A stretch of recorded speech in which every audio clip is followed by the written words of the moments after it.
मुंबई कहते हैं कि यह शहर सपनों का शहर है। समुद्र के किनारे बसा यह शहर अपनी हलचल, रंगीन बाजारों, ऊंची ऊंची इमारतों और तंग गलियों के कारण अद्वितीय आकर्षण रखता है। यहाँ के लोग संघर्षशील, मेहनती और अपने सपनों को साकार करने के लिए हमेशा तत्पर रहते हैं। लेकिन इस चकाचौंध भरे शहर में कुछ ऐसी भयावह घटनाएं भी घटती हैं जो लोगों की रातों की नींद और सुकून छीन लेती हैं। आज भी हर दिन की तरह मुंबई में सूरज डूब चुका था और चांदनी रात ने शहर को अपनी शीतल रोशनी से ढक लिया था। जहां एक ओर शहर में शांति पसरी हुई थी, वहीं दूसरी ओर दूर एक सुनसान जंगल में अशांति अपने चरम पर थी। गोलियां इस कदर बरस रही थी जैसे कोई भयानक जंग छिड़ा हो। जंगल के हर कोने में घना अंधेरा था, लेकिन कुछ लोग जान बचाने के लिए ऐसे भाग रहे थे मानो कोई खूंखार जंगली जानवर उनके पीछे पड़ गया हो। जंगल के भीतर का दृश्य किसी भयानक खौफनाक सपने से कम नहीं था। चारों ओर खून से लथपथ लाशें बिछी हुई थीं। हर लाश की हालत इतनी दर्दनाक थी कि देखने वालों की रूह कांप जाए। किसी का हाथ कट चुका था, किसी के पैर नहीं थे, तो किसी के सिर के चीथड़े उड़ चुके थे। ऐसा लग रहा था मानो मौत का देवता स्वयं इस जंगल में उतर आया हो और अपने हॉरिफिक आउटब्रेक से लोगों को उनके कर्मों की सजा दे रहा हो। सालों, रुकना मत, भागते रहो। जो रुका वो बेहद बेरहमी से मारा जाएगा और उसकी मौत इतनी दर्दनाक होगी कि सोच भी नहीं सकते। लीडर यह कहते हुए आगे बढ़ता जा रहा था। लेकिन जंगल इतना डेंस एंड डार्क था कि उसे कुछ समझ नहीं आ रहा था कि किस दिशा में जाना सही होगा।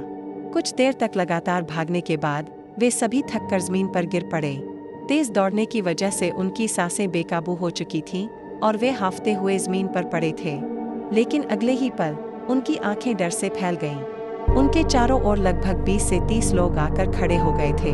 वे सभी ब्लैक और पर्पल कलर के मिक्स फेस मास्क पहने हुए थे, जो किसी भयानक राक्षस के चेहरे जैसे लग रहे थे। उनके पूरे शरीर पर ब्लैक सूट था और उनके हाथों में एडवांस टेक्नोलॉजी से बनी एआर राइफल्स चमक रही थीं, जो सीधे जमीन पर गिरे लोगों की ओर तनी हुई थीं। उन काले सूट पहने लोगों में से एक हट्टा कट्टा और लंबे कदकाठी वाला इंसान आगे बढ़ा। उसकी उम्र लगभग 24 या 25 साल की रही होगी। उसके चेहरे पर black tiger shape helmet mask था, जिसकी आंखें सफेद रंग में चमक रही थीं। जैसे ही वह आगे आया, जमीन पर पड़े लोगों के रोंगटे खड़े हो गए। उनकी आंखों में खौफ और मौत का एहसास साफ झलक रहा था। उनमें से एक आदमी, जो उन सबका लीडर था, अपनी लड़खड़ाती हुई जुबान से बमुश्किल इतना ही कह पाया, लियो। जैसे ही उसके मुंह से यह नाम निकला, लियो धीरे धीरे उसकी ओर बढ़ा। उसके हर कदम के साथ जमीन पर पड़े लोग और भी ज्यादा खौफ में डूबते जा रहे थे। लियो ने एक ठंडी मुस्कान के साथ कहा, तुझे क्या लगा, बे? तू और तेरी ये स्टूपिड आर्मी बिना कुछ सोचे समझे बस अपना मुंह उठाकर चले आओगे, वो भी एलएल को मारने? हा हा हा, नॉट बैड, नॉट बैड। कोशिश अच्छी थी, लेकिन अब क्या करें? अब तो साक्षात भगवान भी नहीं जानते होंगे कि तुम सबके साथ यहाँ क्या होने वाला है। जैसे ही लियो ने यह कहा, जंगल की डीप साइलेंस को तोड़ते हुए 6-7 काले रंग की हाईटेक गाड़ियां वहां आकर रुकीं। जंगल के अंधेरे में भी चांद की रोशनी में वे गाड़ियां खूंखार शिकारियों की तरह चमक रही थीं। जैसे ही गाड़ियां रुकीं, उनमें से एक के फ्रंट डोर से एक शख्स बाहर निकला, शैडो। वह कोई मामूली आदमी नहीं था, बल्कि एलएल का राइट हैंड और उसका सबसे लीथल बॉडीगार्ड था। शैडो ने बिना कोई समय गवाए गाड़ी के पीछे वाला डोर खोला। जैसे ही दरवाजा खुला, एक लंबे चौड़े कदकाठी वाला इंसान बाहर निकला। उसकी हाइट लगभग 6 फीट 1 इंच रही होगी। उसके ब्लैक सूट के ऊपर एक ब्लैक ओवरकोट था। उसके पैरों में ब्लैक लेदर शूज चमक रहे थे। लेकिन जो चीज सबसे ज्यादा खौफनाक थी, वह था उसका हेलमेट मास्क, ब्लैक, रेड और येलो कलर का मिक्स, जो एक भयानक राक्षस के चेहरे जैसा दिखता था। उस मास्क पर 2 बड़े सींग निकले हुए थे और उसकी गहरी लाल आंखें अंधेरे में दहकते अंगारों की तरह चमक रही थीं। वह शख्स शांत लेकिन भयानक रौब के साथ धीरे धीरे आगे बढ़ा। उसकी प्रेजेंस इतनी टेरिफाइंग और डोमिनेटेड थी कि जमीन पर गिरे हुए लोग डर से थर-थर कांपने लगे। वह जैसे ही पास आया, घबराए हुए लोगों ने गिड़गिड़ाते हुए हाथ जोड़ दिए। उनमें से लीडर ने कांपती आवाज में बेग करने लगा, एलएल, प्लीज हमें माफ कर दो। हमसे बहुत बड़ी गलती हो गई। दोबारा हम ऐसी हिम्मत कभी नहीं करेंगे। प्लीज हमें छोड़ दो। हम आज के बाद आपके सामने कभी नहीं आएंगे। हम ये देश हमेशा के लिए छोड़ देंगे। यह सुनकर एलएल रुका। उसने धीरे से अपना हाथ साइड में खड़े लियो की ओर बढ़ाया। यह देखते ही लियो तुरंत समझ गया। उसने अपनी पीठ पर होल्ड की गई दोनों शार्प ब्लेड्स में से एक को निकालकर एलेल के हाथ में दे दिया।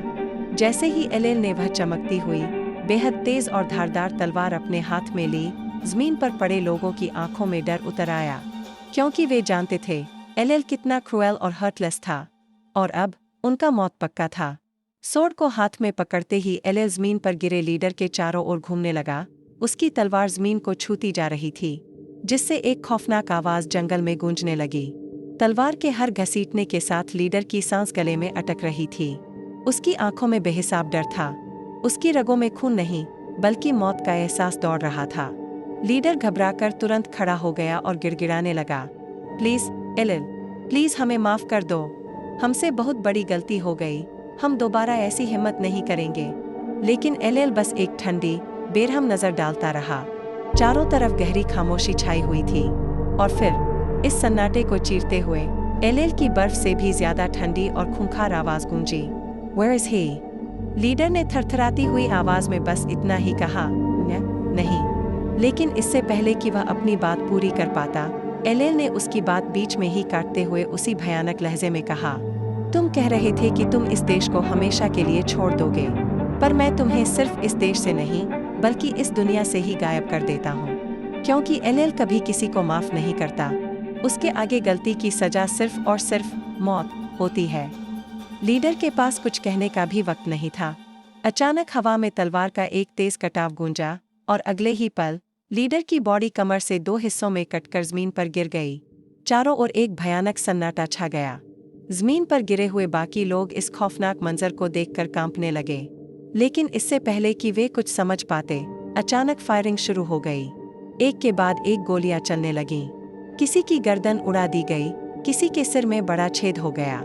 खून पानी की तरह बहने लगा। जो कुछ पलों पहले इंसान थे, अब सिर्फ मांस के टुकड़े बन चुके थे। यह मंजर इतना भयावह था कि अगर कोई आम इंसान इसे देखता, तो वहीं दिल का दौरा पड़ने से मर जाता। इसके बाद एलेल ने अपनी खून से सनी तलवार को उठाया और उसे लीडर की कटी हुई लाश के माथे में घोंप दिया। तलवार से रिसता हुआ गाढ़ा खून लीडर के माथे को लाल कर रहा था। यह दृश्य एलेल की बेरहमी, उसकी क्रूरता, उसकी साइकोपैथिक पर्सनैलिटी को दर्शा रहा था। एलेल ने बिना किसी भाव मैलियो की ओर देखा और ठंडे स्वर में कहा, अब आगे क्या करना है, तुम्हें पता है ना? लियो ने सिर झुकाते हुए कहा, यस लॉर्ड। इसके बाद एलेल बिना कोई और शब्द बोले अपनी कार की ओर बढ़ गया। जैसे ही वह कार की पिछली सीट पर बैठा, सभी काली गाड़ियां एक एक कर वहां से निकल गईं। अगली सुबह मुंबई। सिंह मैंशन, एक महल जैसा घर जो इस समय शादी की तैयारियों से जगमगा रहा था। पूरा मेंशन सफेद गुलाबों और रंग बिरंगी लाइटों से सजा हुआ था। बाहर से देखने पर ऐसा लग रहा था जैसे कोई राजमहल हो। अंदर भी ऐसा ही माहौल था। हर जगह खुशी की गूंज थी। लोग इधर उधर भाग दौड़ कर रहे थे और हर कोने में रौनक थी। भीतर एक औरत सबको काम समझा रही थी। तभी उसने गुस्से से कहा, सुनीता, रोजी, पता नहीं ये दोनों कहाँ गायब हो जाती हैं। जब भी काम के लिए बुलाओ। कुछ देर बाद दोनों भागते हुए आईं। जी बड़ी मैडम, आपने बुलाया? बड़ी मैडम ने गुस्से से दोनों को घूरते हुए कहा, कहाँ थी तुम दोनों? जब भी कुछ जरूरी काम हो, तब तुम दोनों हमेशा गायब हो जाती हो। बताओ, क्या कर रही थी? डरी समी सुनीता और रोजी ने जवाब दिया, बड़ी मैडम, हम किचन में थे। राजीव काका ने हमें काम के लिए बुलाया था। राजीव काका, जिन्हें सभी राजू काका कहते थे, मेंशन के सबसे पुराने बटलर थे और 25 सालों से यहाँ काम कर रहे थे। बड़ी मैडम ने उन्हें कुछ और काम सौंपा और सीढ़ियों की तरफ बढ़ते हुए बोली, मेरे नीचे आने से पहले सारा काम खत्म हो जाना चाहिए।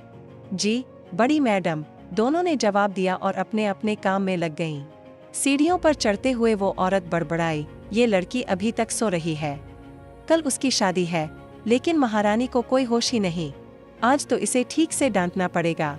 स्टडी रूम, मेंशन की तीसरी मंजिल। एक बुजुर्ग आदमी, उम्र करीब 80 साल। वह एक फुलनेक रॉयल ग्रे सूट में बैठे थे। उनकी जेब पर गोल्ड और डायमंड से बनी एक ब्रोच चमक रही थी।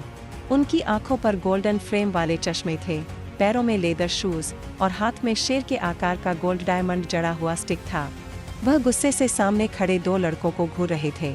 एक लड़का बोला, दादू, आप ये शादी होने क्यों दे रहे हैं? आप जानते हैं ना कि जिस इंसान से हमारी बहन की शादी हो रही है, वो ठीक से चल भी नहीं सकता। उनकी इतनी बड़ी कंपनी है, लेकिन दिन रात बस पेंटिंग ही बनाता रहता है। और उसकी फैमिली भी हमें ठीक नहीं लगती। आप जानते हुए भी उसे वहाँ भेजना चाहते हैं। हमारी बहन यहाँ प्रिंसेस जैसी रहती थी, वहाँ वो सिर्फ एक केयरटेकर बनकर रह जाएगी। दादाजी ने गुस्से में ऊंची आवाज में कहा, ये शादी हर हाल में होगी और ये मेरा आखिरी फैसला है। दोनों लड़कों ने एक दूसरे को देखा, लेकिन उन्हें समझ आ गया कि दादाजी से बहस करने का कोई फायदा नहीं। तभी दादाजी ने कहा, ठीक है, मैं आज उसकी मर्जी सबके सामने पूछूंगा। अगर वो शादी करना चाहती है तो ठीक, वरना। यह सुनकर दोनों लड़कों के चेहरे पर एक बड़ी मुस्कान आ गई। तो ठीक है दादू। उनके जाते ही दादाजी के चेहरे पर एक मिस्टीरियस स्माइल आ जाता है। दूसरी ओर लड़की का कमरा। वो औरत ने दरवाजे पर नॉक किया। कोई जवाब नहीं आया। उन्होंने फिर से नॉक किया, लेकिन इससे पहले कि वे दोबारा दरवाज़ा खटखटाती, दरवाज़ा खुद ही अंदर की ओर खुल गया। वह थोड़ी हैरान हुई और मुस्कान लिए कमरे में दाखिल हुई। कमरा हल्के गुलाबी रंग का था, जिसमें सुंदर फ्लावर प्रिंटेड दीवारें थी। बेड के ऊपर एक बड़ा सा बनी टॉय रखा था और एक व्हाइट बोर्ड था, जिस पर अखबार की कटिंग्स और कुछ फोटो लगी थीं।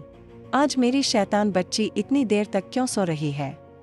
वह बेड की ओर बढ़ी, लेकिन जैसे ही उन्होंने ब्लैंकेट हटाया, वह सन्न रह गईं। ये लड़की कहाँ चली गई? उनकी नज़र बालकनी की ओर गई। वहाँ से कुछ धीमी आवाज़ें आ रही थीं। उन्होंने जैसे ही बालकनी से नीचे झांका, उनकी आंखें डर से फैल गईं और उनके मुंह से तेज चीख निकल गई। आखिर उन्होंने ऐसा क्या देखा? आगे जानने के लिए सुनते रहिए माई पैशनेट लवर, सिर्फ और सिर्फ लव लॉर्ड वॉथर यूट्यूब चैनल पर।